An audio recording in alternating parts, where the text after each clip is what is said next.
Drink beer, it's good for you. Hello and welcome to the video. This is the second part of this new series of videos aimed at providing sour beer creation knowledge for beginners. In this video I'll be taking you through the entire process of kettle souring from start to finish, step by step. In addition to this I will also be sharing my Hoppy sour recipe. But first let's have a look at what you will need in advance so that you can get prepared. Firstly, you will need a brewing system or method in which to brew. I will be using a 30 litre grain father for this particular one, but you can use any other all-in-one system, including those with or without recirculation. The important thing here is that whatever you use is suitable to be held at a temperature for 48 hours. So something that uses electric is really going to be best. The reason for this will become apparent soon. Secondly, you will also need a device for measuring pH with good accuracy. Certainly forget those pH paper strips. You will really want a pH meter that is accurate to plus minus 0.01 pH. You will also need something in form of a chemical that can be used for lowering your pH. Calcium sulfate or chloride are popular choices, as well as food-grade lactic acid, but consult your local homebrew store for their list of choices for this task. You are also going to need something that you can use to sour your wort. I will be using Lollerman's sour pitch, but there are various choices here like uncrushed Pilsner or yogurt for example. Something that is designed for the process and measured offers an advantage in terms of things like reliability and a controlled result. Naturally, on top of these items you will also need your recipe ingredients and something to ferment in. It also needs to be said that by following this kettle sour process there are no concerns at all around any of the equipment that you use needing to be kept aside just for sour beers later on. This is because you will be killing the bacteria within the brewing process by boiling. Due to this, your brewing system can be cleaned in the regular way and so can your fermenter. Also be sure to clean and sanitize your pH probe after each use. In part 1 of this series I shared this step-by-step guide provided by Lollerman. I will now move you through this process in detail. Step 1 is to mash in your grain and perform a normal mash according to your recipe. I would recommend that you also perform a mash out step to prepare for a sparge unless you are brewing this BAB style. Step 2, if applicable to your brewing method, is to perform a sparge. We will be going to the boil next, so preheated water will save you time. Step 3. Heat up to a boil and hold the boil for 5 minutes to sanitize. I use some of this time to clear the protein on top by stirring it in. Not only does this avoid a boil over, but it also keeps the protein in the beer rather than removing it. Step 4. Chill your wort down to 35 degrees Celsius or 95 degrees Fahrenheit. This is faster done using an immersion chiller as shown rather than the counterflow chiller that is standard with a grain father.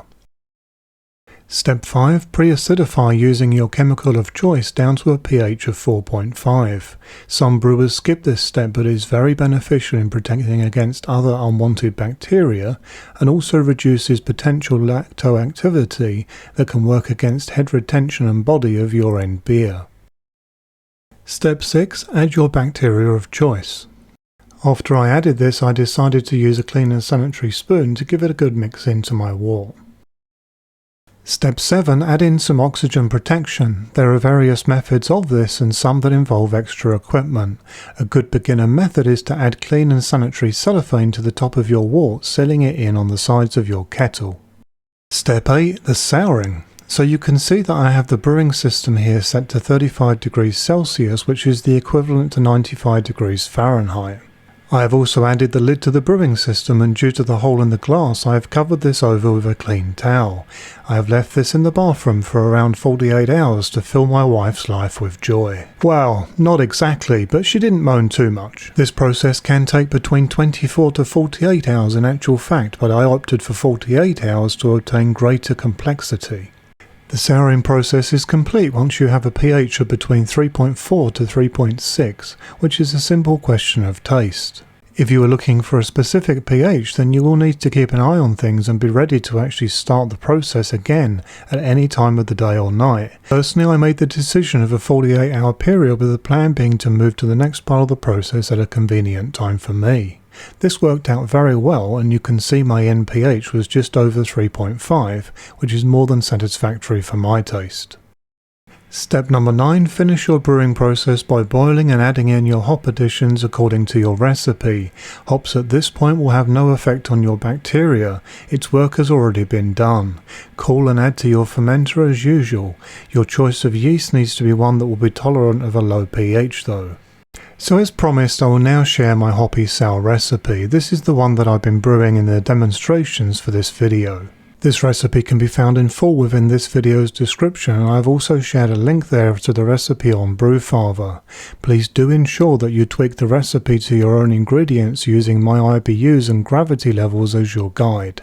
So here are the vital statistics for this one. This is on the basis of this being used with Tormodgrodden Kveg, with its pretty insane attenuation rate. If you use something else, then either take the alcohol drop or rebalance it. It will not make a huge difference, to be quite honest, in this style.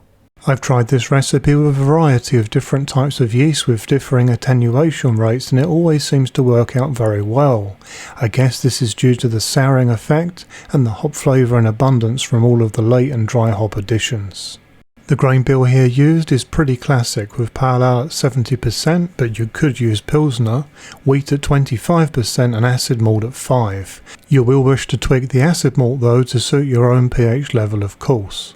This performs as an interesting canvas to build those sour and hoppy flavours on, with a nice backing flavour from the wheat. The hop schedule here is one that I really enjoy with this combination in a sour beer. Sabro behaves differently in a sour, and its tropical side really comes to the forefront with a great deal of potency that involves plenty of passion fruit, lime and mango. The Loral becomes more background due to the dominance found in Sabro, but you will taste that lemon, citrus and noble character in there. I know from previous experience that not everyone can attain Loral, so if this is the case for you, then sub the Loral with East Kent Goldings. It will certainly not be as citrus, but it will still work very nicely on the noble background of this beer's design. Due to my decision to put the first two parts of these Sour Series videos out at the same time, this did not give me enough time to have the finished beer to show you at the end of this video. However, I will put some pics in this YouTube channel's Facebook group as soon as I am able. If you are not a member already, then use the instructions on screen now to become a member. We have a busy yet friendly and fun group of brewers of all experience levels that you can interact with. This now brings this video to a close. If you have any questions, then please let me know via YouTube or Facebook. I do hope that you found this video to be useful, interesting and enjoyable. If appropriate, then please like this video on YouTube, and if you've not done so already, then please subscribe. I regularly post new content. Happy brewing!